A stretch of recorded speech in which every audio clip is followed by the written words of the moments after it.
एके रात्री फेरफटका मारण्यासाठी बाहेर गेलेल्या ओमकारला अंधाऱ्या गल्लीत नाचणाऱ्या रहस्यमयी काळ्या साडीतल्या स्त्रिया दिसल्या आणि त्यानंतर त्याच्या आयुष्यात एक झंझावात घडला. तो अनुभव आजही त्याच्या अंगावर शहारे आणतो.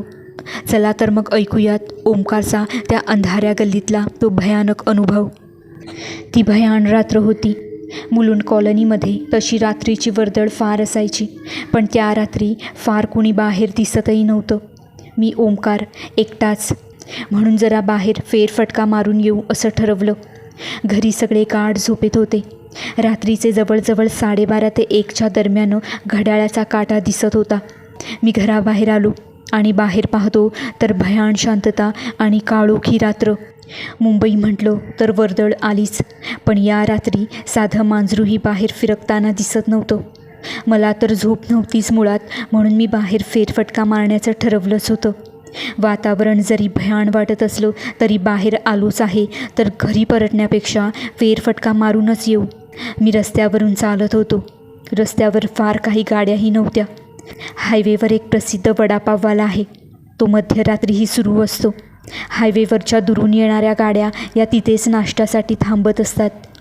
मी म्हटलं चला बाहेर आलोच आहोत तर पोटाला जरा सुख देऊ. आता याच वाटेने गेलो तर खूप वेळ जाईल, म्हणून मी शॉर्टकट मारून हायवेवर जाण्याचा बेत आखला. आमच्या इथून हायवेला जाण्यासाठी मध्ये पाईपलाईनच्या शेजारी काही चाळी आहेत.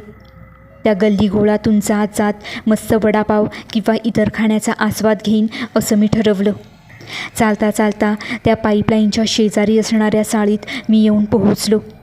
गल्ली तशी फार लहान आणि भयंकर अंधार होता. पूर्ण अंधार पसरलेल्या त्या भागात छमछम बांगड्यांचा आवाज मला यायला लागला. जसजसं मी त्या चाळीच्या जवळ गेलो तसतसा तो आवाज आणखीनच वाढू लागला. क्षणार्धात मी स्तब्ध झालो. तिथे 4 स्त्रिया रिंगण करून नाचत होत्या. चौघींनीही काळ्या रंगाची साडी परिधान केली होती. मी स्तब्ध उभा राहिलो आणि प्रश्नांच्या पुरात वाहून गेलो. घामाने भिजलेला मी ते पाहून काही मिनिटांसाठी जागीच ताठ उभा राहिलो. त्या स्त्रिया मात्र त्यांचं ते रिंगण घालून स्वतःच्या धुंदीत नाचत होत्या. माझ्याकडे मात्र त्यांचं लक्ष देखील नव्हतं. त्या गल्लीच्या काळोख्या भागात त्या स्त्रिया नाचत होत्या. त्यांच्या व्यतिरिक्त त्या भागात फक्त मी एकटाच होतो. तरी त्यांच्या बाजूने वाट काढत मी पुढे गेलो. जसा पुढे गेलो तसा आवाज थांबला, पण मी काही मागे वळून पाहिलं नाही. चालत चालत मी हायवेवर आलो. हायवेवर वडापावचं दुकान बंद होतं. एकही गाडी त्या भल्या मोठ्या हायवेवर दिसत नव्हती. हा प्रसंग असा होता की जणू मी माझ्या जगात नाही, कुठे भलतीकडेच आल्याचा भास मला जाणवत होता. माझ्यासोबत घडतंय तरी काय याचा सुगावा तर मला काहीच लागेना. पण त्या नाचणाऱ्या बाया कोण याचं उत्तर शोधण्यासाठी मी घराकडे परतीच्या त्याच वाटेने मार्गस्थ झालो. पुन्हा त्या गल्लीमध्ये येऊन पोहोचलो. भयान शांतता आणि भयान काळोख, पण यावेळी तिथे त्या नाचणाऱ्या बाया नव्हत्या. त्या गल्लीत फक्त मी एकटाच होतो. आता तिथे कुणी नसल्याने माझ्या जीवात जीव तर आला होता, म्हणून मी गल्ली चालण्यास सुरुवात केली. जसा मी गल्लीच्या त्या टोकाला पोहोचलो तसं माझ्या मागे पुन्हा त्या बांगड्यांचा आक्रोश जाणवू लागला. मी मागे वळून पाहिलं आणि तिथे त्या 4 बाया रिंगण करून नाचताना मला पुन्हा दिसल्या. मी तसाच दम टाकून घराकडे पळालो.